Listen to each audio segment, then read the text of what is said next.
Hi hello నమస్తే welcome to learn with Damodar. So మీరు టెట్లో మంచి స్కోర్ చేయాలి అనుకుంటే 100% రివిజన్ అనేది చేయాలి. సో ఈరోజు ఈ వీడియోలో మనం Telangana TET and AP TET సైకాలజీకి సంబంధించిన 20 ప్రీవియస్ ఇయర్ క్వశ్చన్స్ తీసుకున్నాను. అన్నీ కూడా ప్రీవియస్ ఇయర్ క్వశ్చన్స్ అండి. సో అన్ని క్వశ్చన్స్కి ఈజీగా ఎక్స్ప్లెనేషన్ ఇవ్వడానికి ట్రై చేస్తాను. మీరు వీడియోని లాస్ట్ వరకు చూసేయండి. వీడియోని లాస్ట్ వరకు చూస్తే మీకు చాలా ఇన్ఫర్మేషన్ అనేది వస్తుంది, రైట్? సో ఎవరన్నా మన వీడియోని ఫస్ట్ టైం చూస్తున్నట్టయితే ఛానల్ని సబ్స్క్రైబ్ చేయండి, బెల్ ఐకాన్ని యాక్టివేట్లో పెట్టుకోండి. ఇలాంటి మంచి మంచి వీడియోస్ డైలీ వస్తాయి. వీడియోని లైక్ అండ్ షేర్ చేయండి. టాపిక్లోకి వెళ్తే ఫస్ట్ క్వశ్చన్ చూసేయండి. క్రింది వానిలో లక్ష్యాత్మకత ఎక్కువగా గల పద్ధతి ఏది అన్నాడు. క్రింది వాటిలో లక్ష్యాత్మకత ఎక్కువగా గల పద్ధతి ఏది అని అడిగినప్పుడు ఆప్షన్ 1 పరిశీలన పద్ధతి, ఆప్షన్ 2 ఇంటర్వ్యూ పద్ధతి, ఆప్షన్ 3 అధ్యయన పద్ధతి, ఆప్షన్ 4 ప్రయోగ పద్ధతి అని అడిగాడు. సో ఆన్సర్ ఏమనుకుంటున్నారు మీరు కమెంట్ చేయండి, రైట్? సో ఇక్కడ చూడండి, పరిశీలన లేదా ఇంటర్వ్యూ. పరిశీలన లేదా ఇంటర్వ్యూలలో ఎవరైతే ఇంటర్వ్యూవర్ ఉంటారో లేదంటే ఎవరైతే పరిశీలించే వ్యక్తి ఎవరైతే ఉంటారో దీంట్లో కొంచెం వ్యక్తిగత అభిప్రాయాలు కలిసే ఛాన్సెస్ ఉంటాయి, అవునా కదా? దీంట్లో కొన్ని వ్యక్తిగత అభిప్రాయాలు కలిసే ఛాన్సెస్ ఉంటుంది.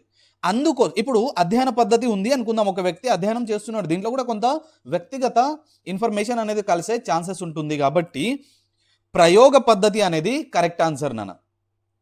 ప్రయోగ పద్ధతిలో ఎలా ఉంటుంది నాన్న? అన్ని కంట్రోల్డ్ కండిషన్లో ఉంటుంది. అన్ని కంట్రోల్డ్ కండిషన్లో మనం ఏం చేస్తాం నాన్న? ప్రయోగం అనేది చేస్తాం. కాబట్టి కరెక్ట్ ఆన్సర్ ఏంటి నాన్న? ప్రయోగ పద్ధతి అన్నమాట, రైట్? నెక్స్ట్ క్వశ్చన్ చూసేయండి. విద్య మనోవిజ్ఞాన శాస్త్ర పరిధికి చెందని అంశం అన్నాడు. చెందిన కాదు, చెందని అంశం ఏది అని అడిగాడు. సో ఇక్కడ మనోవిజ్ఞాన శాస్త్రం ఏం చేస్తుంది నాన్న? మనోవిజ్ఞాన శాస్త్రం ఏం చేస్తుంది? మన ప్రవర్తనను శాస్త్రీయంగా అధ్యయనం చేస్తుంది అని మాట్లాడతాం. Yes or no? సో ఏవైతే అభ్యసన పద్ధతులు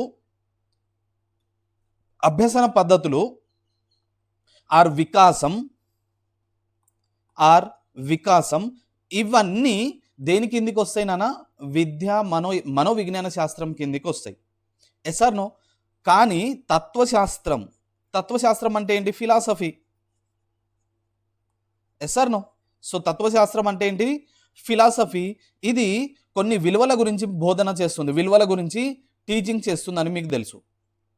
ఎస్ ఆర్ నో? సో ఏమంటాం నాన్న? ఈ ఫిలాసఫీ అనేది, తత్వశాస్త్రం అనేది మనోవిజ్ఞాన శాస్త్రం కిందికి రాదు. సో కరెక్ట్ ఆన్సర్ ఏంటి నాన్న? కరెక్ట్ ఆన్సర్ అనేది ఆప్షన్ 2 విద్యా తత్వశాస్త్రం ఇస్ అ రైట్ ఆన్సర్ అన్నమాట, రైట్?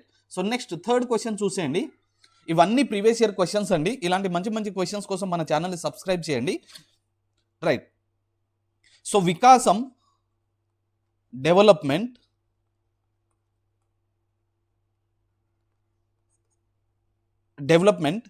ఈక్వల్ టు ది పరిపక్వత ఇంటూ దేనితోటి డెవలప్మెంట్ అనేది జరుగుతుంది అని మాట్లాడుతున్నాం, రైట్? మెచ్యూరిటీ. పరిపక్వత అంటే ఏంటి నాన్న? మెచ్యూరిటీ. మరి మెచ్యూరిటీ ఉంటే సరిపోతుందా అంటే 100% లెర్నింగ్ అనేది జరగాలి. లెర్నింగ్ అనేది జరిగితే మాత్రమే మనకు ప్రాపర్ డెవలప్మెంట్ అనేది జరుగుతుంది. సో ద కరెక్ట్ ఆన్సర్ ఏంటి నాన్న? ఆప్షన్ 3 అభ్యసనం అనమాట. లెర్నింగ్ అనేది ఒక వ్యక్తిలో వికాసం ఏదైతే ఉందో, డెవలప్మెంట్ ఏదైతే ఉందో, వయస్సుతో వచ్చే మెచ్యురేషన్తో పాటు మనకు ఏం జరగాలి నాన్న? లెర్నింగ్ కూడా జరగాలి. సో ఈ రెండు కలిసి వస్తే మాత్రమే ప్రాపర్ డెవలప్మెంట్ అనేది జరుగుతుంది అని మాట్లాడుతున్నాం. So the correct answer is option 3 అభ్యసనం అన్నమాట, రైట్? Next question. క్రింది వానిలో నిర్మాణాత్మక ఉపగమంగా పిలువబడేది ఏది అని అడిగాడు. నిర్మాణాత్మక ఉపగమంగా పిలువబడేది ఏది? నిర్మాణాత్మక ఉపగమం అంటే ఇంగ్లీష్లో ఏమంటాం నాన్న? కన్స్ట్రక్టివిజం అంటాం, రైట్? ఓకే. సో ఆప్షన్ చూసుకున్నప్పుడు స్వీయ భావన సిద్ధాంతం, పియాజే సంజ్ఞానాత్మక వికాస సిద్ధాంతం, కోల్బర్గ్ నైతిక వికాస సిద్ధాంతం, థాండైక్ యత్న దోష సిద్ధాంతం అని మాట్లాడుతున్నాం. సో కరెక్ట్ ఆన్సర్ ఏంటి అంటే ఇక్కడ పియాజే సంజ్ఞానాత్మక వికాసం అని మాట్లాడుతున్నాం. రైట్, ఎందుకు అంటే పియాజేని మనం కన్స్ట్రక్టివిస్ట్ అంటాం. Yes or no? సో ఎవరైతే ఇప్పుడు పియాజే ప్రకారం ఏమంటున్నాం నాన్న, ఎవరైతే పిల్లలు తమ చుట్టూ ఉన్న ప్రపంచాన్ని ఎక్స్ప్లోర్ చేస్తూ, చుట్టూ ఉన్న వరల్డ్ ఆర్ చుట్టూ ఉన్న ఎన్విరాన్మెంట్ని ఎక్స్ప్లోర్ చేస్తూ తన నాలెడ్జ్ని వాళ్ళే ఏం చేస్తారన్నా ఓన్ చేసుకుంటా ఉంటారు, వాళ్ళే నిర్మించుకుంటా ఉంటారని పియాజే చెప్పారు. రైట్, సో అందుకే పియాజే ఎవరు నాన్న, పియాజే నిర్మాణాత్మక వాది అని మాట్లాడుతున్నాం. సో కరెక్ట్ ఆన్సర్ ఏంటి అంటే option 2 is a right answer. Okay, next question చూడండి. ఈ క్రింది వానిలో ఒకటి భేదాత్మక సహజ సామర్థ్య పరీక్షలకు సంబంధించింది కాదు అన్నాడు. క్వశ్చన్స్ చదివేటప్పుడు క్లారిటీగా చదవడానికి ట్రై చేయండి నాన్న. మనకు ఈ కాదు అని, లేనిది అని ఇలాంటివి చూస్తే 100% దానికి అండర్లైన్ చేసుకోవాలి. సో నీకు అది కొంచెం మైండ్లో ఉండిపోయే ఛాన్సెస్ ఉంటుంది. లేదు అంటే మనకు ఎగ్జామ్లో ఉన్న టెన్షన్కి మనం ఇంకేదో ఆన్సర్ చేసే ఛాన్సెస్ ఉంటుంది. Okay, right. ఈ క్రింది వానులో ఒకటి భేదాత్మక సహజ సామర్థ్యం DAT అంటాం, డిఫరెన్షియేట్ యాప్టిట్యూడ్ టెస్ట్ DAT అని మాట్లాడుతున్నాం. రైట్, సో దానికి సంబంధించింది కాదు అని అడిగాడు. ఇప్పుడు DAT ఏదైతే ఉందో దీంట్లో మూర్త అంటే అబ్స్ట్రాక్ట్ ఆర్ శాబ్దిక అంటే వర్బల్ మరియు ప్రాదేశిక రైట్, స్పెషల్, ఇవన్నిటిని కొలుస్తారనమాట. రైట్, మరి దీంట్లో కొలువందేది అనుకున్నప్పుడు కరెక్ట్ ఆన్సర్ ఏంటి నాన్న, మూర్త వివేచనం. సో కరెక్ట్ ఆన్సర్ ఏంటి, మూర్త వివేచనం అని మాట్లాడు. ఇది మూర్త కాదు నాన్న, ఇది అమూర్త, సారీ. సో కరెక్ట్ ఆన్సర్ ఏంటి, మూర్త వివేచనం ఇజ్ అ రైట్ ఆన్సర్ అనమాట. రైట్, సో ఈ మూర్తిత్వం ఏదైతే ఉందో పర్సనాలిటీ అనేది, మూర్త అంటే మీనింగ్ ఏంటి నా, పర్సనాలిటీ.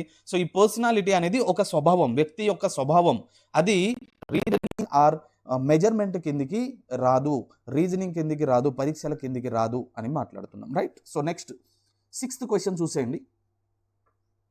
ఈ క్రింది సహజ సామర్థ్యాలలో ఒకటి భవిష్యత్తులో వ్యక్తి ఎంచుకోగల కోర్సులకు సంబంధించి మార్గదర్శకం చేయడానికి సహాయపడుతుంది అని మాట్లాడుతున్నాడు. ఈ క్రింది సహజ సామర్థ్యాలలో ఒకటి భవిష్యత్తులో వ్యక్తి ఎంచుకోగల కోర్సులకు సంబంధించి మార్గదర్శకత్వం చేయడానికి సహాయపడుతుంది అని మాట్లాడుతున్నాం. సో ఆప్షన్స్ విద్యా సహాయక సామర్థ్యం, విద్యా విషయక సహజ సామర్థ్యం, సౌందర్య కళా సంబంధ సామర్థ్యం, భేదాత్మక సహజ సామర్థ్యం అండ్ వృత్తి సంబంధమైన సహజ సామర్థ్యం అని క్వశ్చన్స్ ఇచ్చాడు. సో దీని కరెక్ట్ ఆన్సర్ ఏంటి నాన్న, వృత్తి సంబంధమైన సహజ సామర్థ్యం అని మాట్లాడుతున్నాం. ఎలా అంటే వొకేషనల్ యాప్టిట్యూడ్ అని మాట్లాడతాం దీన్ని, వొకేషనల్ యాప్టిట్యూడ్. ఓకే, మరి ఎలా? సో ఒక విద్యార్థి ఎవరైతే ఉన్నారో, ఒక విద్యార్థి ఫ్యూచర్లో నేను ఏ కెరియర్ని ఎంచుకోవాలి, నేను ఎలా అంటే సక్సెస్ అవ్వాలి అని ఎవరైతే అంచనా వేసుకునే ఏదైతే ఉందో అది వృత్తి సంబంధమైన సహజ సామర్థ్యం అని మాట్లాడుతున్నాం. రైట్, సో నెక్స్ట్ క్వశ్చన్ చూసేయండి. నెక్స్ట్ క్వశ్చన్ ఏమన్నాడు, చాప్లిన్ డిక్షనరీ ఆఫ్ సైకాలజీ ఆటంకాలను అధిగమించి అవసరాలను తీర్చుకోవడానికి జీవి కనపరిచే కృత్యాలలోని డాష్ను సర్దుబాటుగా నిర్వచించింది అని అడిగాడు.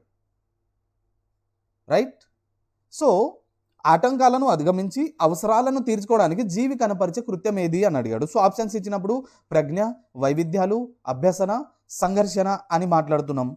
సో ద కరెక్ట్ ఆన్సర్ ఏంటి నాన్న, the correct answer is option 1 ఏంటి, ప్రజ్ఞ అన్నమాట. రైట్, ఏమంటున్నాం ఇక్కడ, ఇది అంటే ఇది దేనికి సంబంధించింది అంటే ఇంటెలిజెన్స్కి సంబంధించిన ఒక నిర్వచనం. ఇది ఇంటెలిజెన్స్కి సంబంధించిన ఒక నిర్వచనం. మరి ఇంటెలిజెన్స్ ఏం చెప్తుంది నాన్న, ఏదైనా కొత్త సమస్య వచ్చింది, కొత్త ప్రాబ్లం వచ్చింది అనుకుందాం, దాన్ని నువ్వేం చేయాలి, దాన్ని నువ్వు అధిగమించాలి, దాన్ని నువ్వు ఓవర్కమ్ చేయాలి, రైట్. లేదు సిచ్యువేషన్స్కి అనుగుణంగా నువ్వు మూవ్ అయ్యే సామర్థ్యం నీలో ఉండాలి. లేదు వివిధ అంటే ఎవరైతే డిఫరెంట్ సిచ్యువేషన్స్ వస్తాయో వాటిని ఓవర్కమ్ చేయడం, వాటిని సాల్వ్ చేయడం అనేది నీకు వచ్చి ఉండాలి అంటే ఇవన్నీ ఇంటెలిజెన్స్కి సంబంధించిన నిర్వచనాలు. కాబట్టి ద కరెక్ట్ ఆన్సర్ ఏంటి నాన్న, ఆప్షన్ 1 అన్నమాట, రైట్. Next question number 8.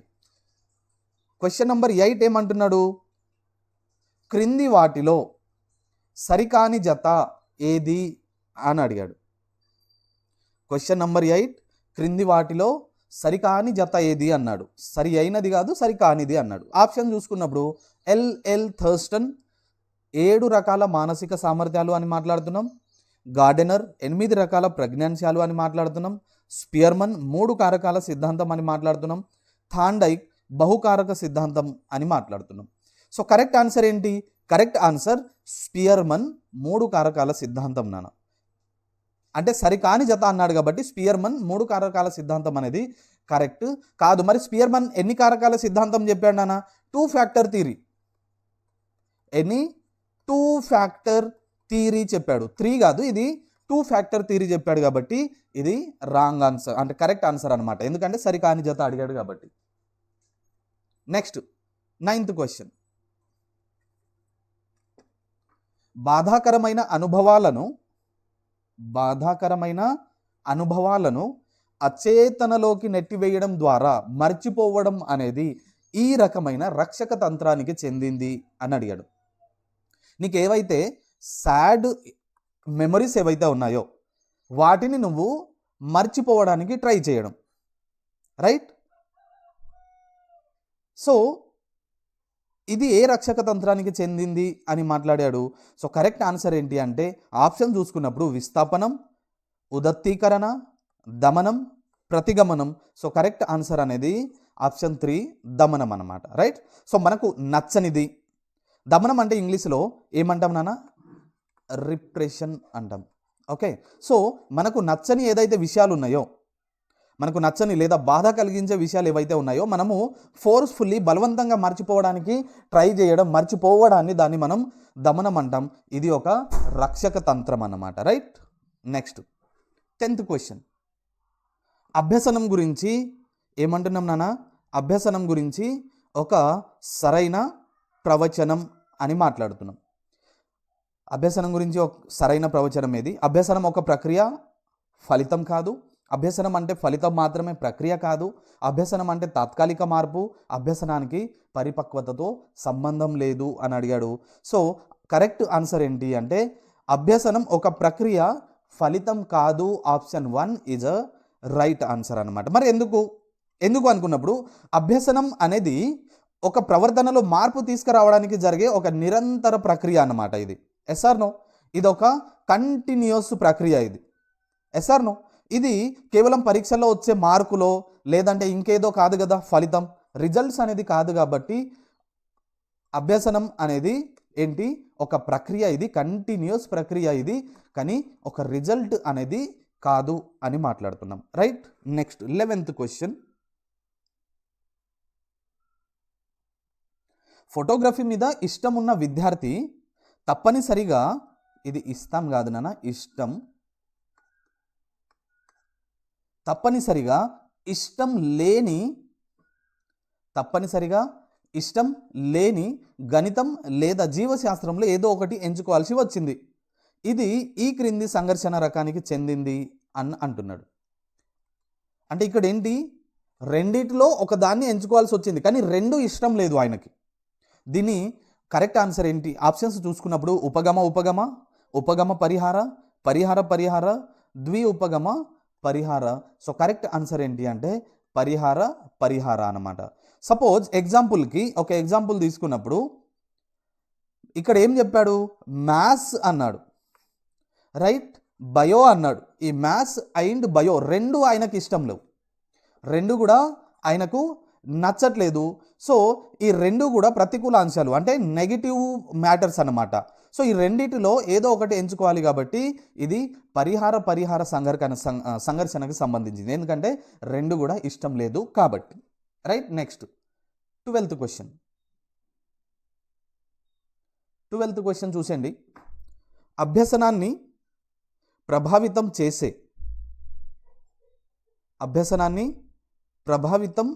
చేసే వ్యక్తిగత కారకం ఏది అన్నాడు.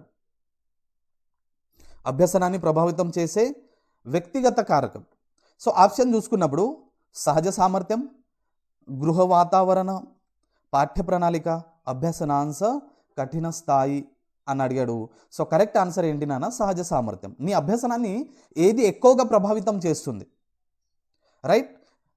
నీకు స్పెషల్గా నీలో నేను నేర్చుకోవాలి అనేది ఉండాలి, నీలో కొంత ఇంటెలిజెన్స్, యాప్టిట్యూడ్ అనేది ఉండాలి. సో దీన్ని మనం ఏమంటున్నాం నాన్న? సహజ సామర్థ్యం అనేది కొంత ఉండాలి. గృహ వాతావరణం కూడా కొంత ఎఫెక్ట్ చేయొచ్చు, బట్ దానికంటే ఎక్కువ మనకు సహజ సామర్థ్యం అనేది ఉండాలి. సో ఈ గృహ వాతావరణం, పాఠ్య ప్రణాళిక ఇవన్నీ ఏంటి అంటే ఎక్స్టర్నల్ కారకాలు, ఎక్స్టర్నల్ ఫ్యాక్టర్స్ ఇవి. కానీ మనకు ముందు ఇంటర్నల్ అనేది ఉండాలి కదా, అందుకే సహజ సామర్థ్యం ఈజ్ అ రైట్ ఆన్సర్ అనమాట. Okay. Next question number 13. Question చూడండి. భావావేశ రంగానికి చెందనిది అన్నాడు. క్వశ్చన్ నంబర్ 13 ఏంటి? భావావేశ రంగానికి చెందనిది ఏమిటి అని అడిగాడు. సో ఆప్షన్స్ చూసుకున్నప్పుడు ఆప్షన్స్ ఏమన్నాడు చూడండి. అనుకరణ, హస్తలాఘవం, విశ్లేషించడం, విలువ కట్టడం అని చెప్పాడు. సో భావావేశం, వాల్యూయింగ్ అనేది దేనికి సంబంధించింది నాన్న? విలువ కట్టడం అనే దానికి సంబంధించింది అని మాట్లాడుతున్నాం. Right. Next 14th question. Right. So Maslow అవసరాల అనుక్రమానిక సిద్ధాంతం ప్రకారం అత్యున్నత స్థాయి అవసరం ఏది అన్నాడు. మాస్లో అవసరాల అనుక్రమానిక సిద్ధాంతం ప్రకారం అత్యున్నత స్థాయి అవసరం ఏది అని మాట్లాడాడు. ఆప్షన్ చూసుకున్నప్పుడు శారీరక అవసరం, ఆప్షన్ 2 గుర్తింపు అవసరం, ఆప్షన్ 3 రక్షణ అవసరం, ఆప్షన్ 4 ఆత్మ సాఫల్య అవసరం అని మాట్లాడాం. సో కరెక్ట్ ఆన్సర్ ఏంటి నాన్న? ఆప్షన్ 4 ఆత్మ సాఫల్య అవసరం అన్నమాట. సో మాస్లో ప్రకారం చూసుకున్నప్పుడు కింద శారీరక అవసరాలు ఉంటాయి, రైట్. దానిపైన రక్షణ ఉంటుంది, రైట్. దాని తర్వాత ఏదైతే గుర్తింపు అనేది ఉంటుంది, రైట్. దానిపైన ఆత్మ సాఫల్యం అనేది ఉంటుంది అన్నమాట, రైట్. ఆత్మ సాఫల్యం అనేది ఉంటుంది కాబట్టి సో కరెక్ట్ ఆన్సర్ ఏంటి? ఆప్షన్ 4 ఆత్మ సాఫల్యం అన్నమాట, రైట్. నెక్స్ట్ అనుభవాలు ఏర్పడడంలో మొదటి దశ ఏది అన్నాడు. అనుభవాలు ఏర్పడడంలో మొదటి దశ అనుభవాలతో పోల్చుకోవడం, గత అనుభవాలలోని సామాన్య లక్షణాలను గ్రహించడం, జ్ఞానేంద్రియాల ద్వారా సంవేదనలను పొందడం, సామాన్య లక్షణాలను సంకేతాల రూపంలో వ్యక్తపరచడం అని అడిగాడు. సో కరెక్ట్ ఆన్సర్ ఏంటి అంటే జ్ఞానేంద్రియాల ద్వారా సంవేదనలను పొందడం, sensations through the sense organs అన్నమాట, రైట్. సో మన చుట్టూ ఉన్న వస్తువులు ఏవైతే థింగ్స్ ఉన్నాయో వాటి గురించి మనకు ప్రాపర్గా అవగాహన కలగాలి అంటే మనం ఏం చేయాలి నాన్న? మన సెన్స్ ఆర్గన్స్ ఏవైతే ఉన్నాయో వాటిని ప్రాపర్గా యూజ్ చేయాలి. అంటే మన కళ్ళు కానీ, ముక్కు కానీ, చెవులు కానీ, రైట్, నోరు కానీ, వీటన్నిటితోటి మనము ప్రాపర్గా ఏం చేయాలి నాన్న? ఇన్ఫర్మేషన్ అనేది తెలుసుకోవడానికి ట్రై చేయాలి. సో ఏదైతే మనకు చెవులు కానీ, లేదంటే ముక్కు కానీ, కళ్ళు కానీ ఏవైతే ఉన్నాయో మనకు సెన్సేషన్స్ అంటే ఇన్ఫర్మేషన్ సెన్సేషన్స్ ఏం చేస్తుంది నాన్న? బ్రెయిన్కి పంపించడానికి ట్రై చేస్తూ ఉంటుంది. సో కరెక్ట్ ఆన్సర్ ఏంటి? అనుభవాలు ఏర్పడడంలో మొదటి దశ ఏంటి అంటే జ్ఞానేంద్రియాలు. అప్పుడే పుట్టిన బేబీ ఏదైనా ఇన్ఫర్మేషన్ని లేదు అంటే ఏదన్నా సిచ్యువేషన్ని ఎక్స్పీరియన్స్ చేస్తున్నారంటే దేని ద్వారా? జ్ఞానేంద్రియాల ద్వారా, right. So next 16th question. 16th question చదవండి.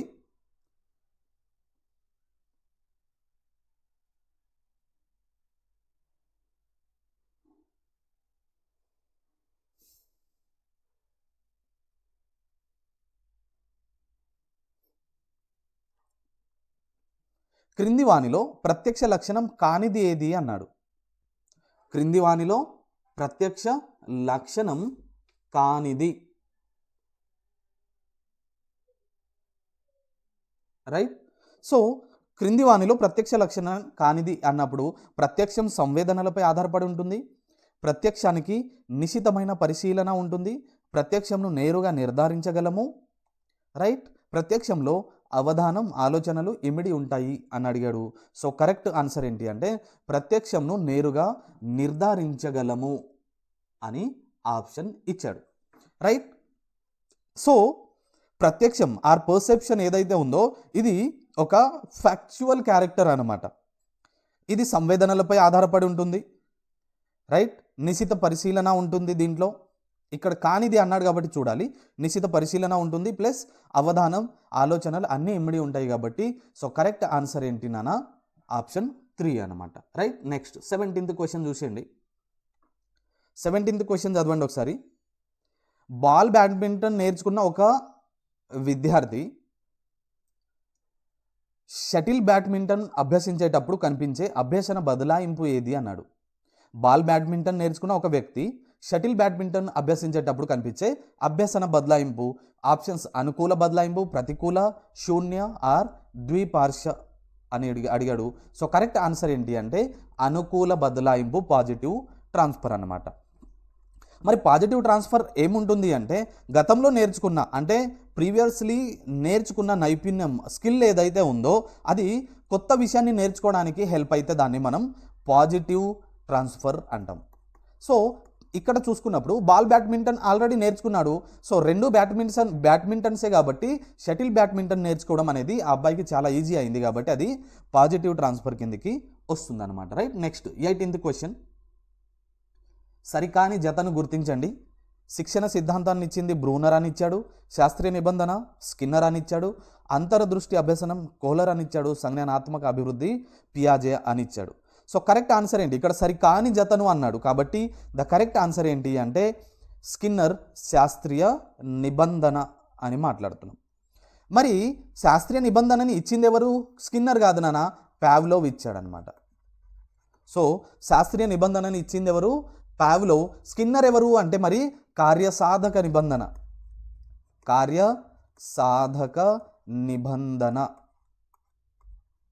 కార్యసాధక నిబంధన ఇచ్చింది ఎవరు అంటే స్కిన్నర్ అనమాట, right. So the correct answer సరికాని జత అన్నాడు కాబట్టి శాస్త్రీయ నిబంధన స్కిన్నర్. నెక్స్ట్ సమూహ గతి శాస్త్రం అనే పదాన్ని పరిచయం చేసింది ఎవరు అని అడిగాడు.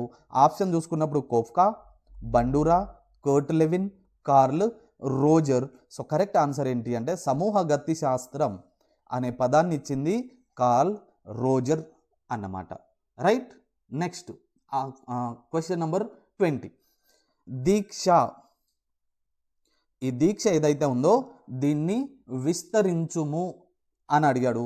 So options digital infrastructure for experience sharing, digital infrastructure for knowledge sharing, digital intelligence for experience sharing, digital intelligence for knowledge sharing అని అడిగాడు. So the correct answer is option 2 digital infrastructure for knowledge sharing అన్నమాట, right. So ఇది human resource development HRD కిందికి వస్తుంది, ఇది government సంబంధించింది, right.